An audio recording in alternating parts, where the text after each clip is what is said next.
author of the atom bomb, J. Robert Oppenheimer, was instrumental in leading the Manhattan Project and creating the first ever nuclear bomb, the atom bomb. But he famously opposed developing the hydrogen bomb. So what's the difference?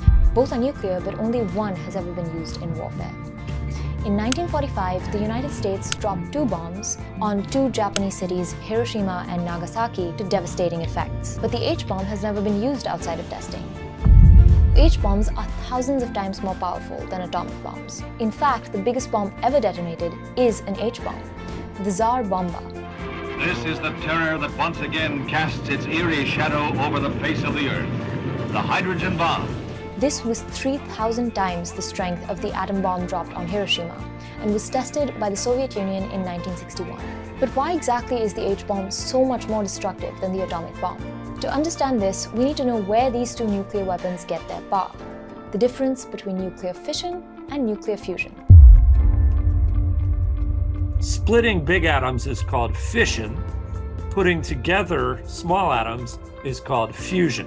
So in an atom bomb, they take big atoms that are somewhat unstable and split them, and that releases energy.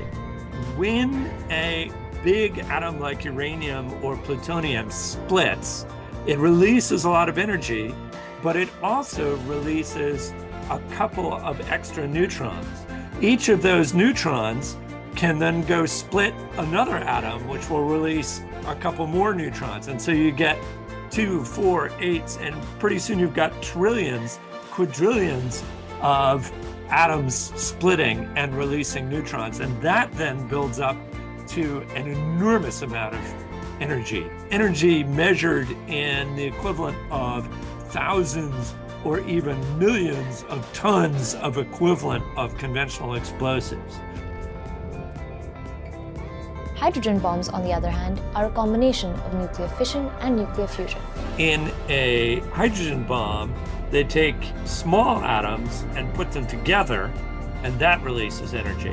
Think of nuclear fusion as almost the opposite of nuclear fission. Instead of a single atom splitting, atoms fuse two lighter atomic nuclei together into a heavier one.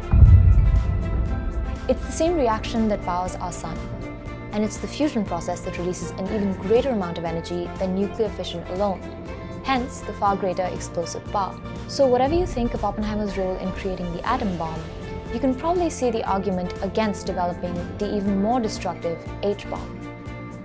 And even though Oppenheimer lost the argument, we can be grateful that none of them have yet been used outside of testing.